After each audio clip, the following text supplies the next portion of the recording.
আজকের ভিডিওতে জানব সেই কৌশলগত জলপথ হরমুজ প্রণালী নিয়ে। স্বাগতম এক্সপ্লেইন বক্সে। চলুন শুরু করি।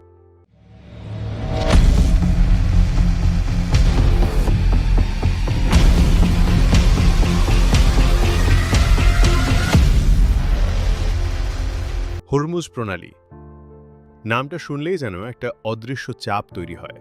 একটা সরু জলপথ, কিন্তু যার উপর দাঁড়িয়ে আছে পুরো বিশ্বের অর্থনীতি। প্রতিদিন অসংখ্য জাহাজ এই পথ দিয়ে যায়, তেল, জ্বালানি আর ভবিষ্যৎ নিয়ে। কিন্তু প্রশ্নটা হলো, এটা কি শুধু একটা পথ, নাকি এর ভেতরে লুকিয়ে আছে এমন কিছু যা আমরা এখনও পুরোপুরি বুঝতে পারিনি?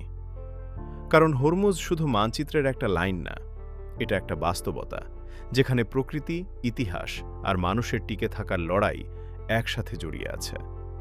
এই পাহাড়গুলো শুধু পাথর না, এগুলো সময়ের স্মৃতি। কিন্তু এই সৌন্দর্যের মাঝেই লুকিয়ে আছে কঠিন বাস্তবতা। প্রচণ্ড গরম, শুকনো মাটি, মিঠা পানির অভাব। এখানে বেঁচে থাকাটাই একটা চ্যালেঞ্জ।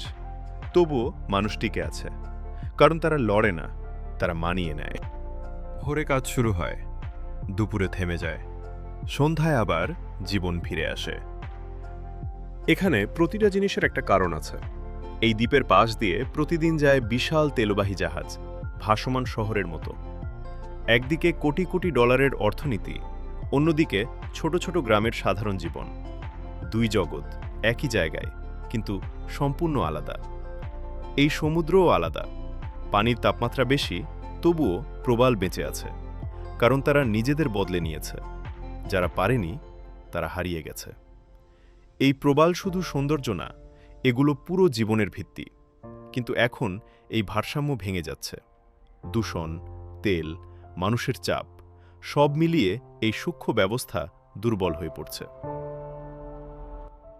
সমুদ্রের পাশেই আছে আরেক বিস্ময়, ম্যানগ্রোভ বন, লবণাক্ত পানিতে জন্মানো গাছ, যেখানে অন্য কিছু বাঁচতে পারে না।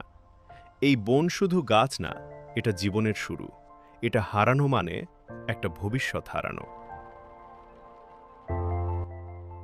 আর এই সব কিছুর মাঝখানে দাঁড়িয়ে আছে হরমুজ প্রণালী। পৃথিবীর প্রায় 20% তেল এই পথ দিয়ে যায়। এটা শুধু একটা পথ না, এটা বিশ্বের লাইফলাইন। তাই এখানে সামান্য সমস্যা মানেই বৈশ্বিক প্রভাব।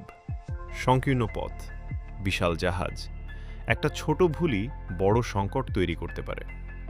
তবুও এখানকার মানুষের জীবন চলে নিজের মতো।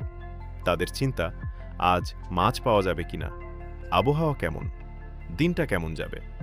একদিকে বৈশ্বিক উত্তেজনা, অন্যদিকে সাধারণ জীবন। এই বৈপরীত্যই হরমুজকে আলাদা করে।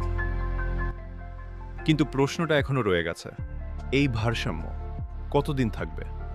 সমুদ্র বদলাচ্ছে, তাপমাত্রা বাড়ছে, দূষণ বাড়ছে, আর এই পরিবর্তনের প্রভাব প্রথম দেখা যায় এমন জায়গায় যেখানে ভারসাম্য খুব সূক্ষ্ম। হরমুজ ঠিক তেমনই একটা জায়গা।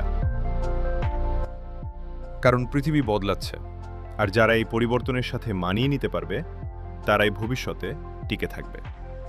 শেষে একটা প্রশ্ন, আমরা কি এই সংকেতগুলো বুঝতে পারছি, নাকি এখনো শুধু উপরের দিকটাই দেখছি? আজকের ব্যাখ্যাটা কেমন লাগলো কমেন্টে জানাবেন। এমন আরও জটিল বিষয়ে সহজ ভাষায় জানতে এক্সপ্লেইন বক্স সাবস্ক্রাইব করুন। দেখা হবে পরের ভিডিওতে।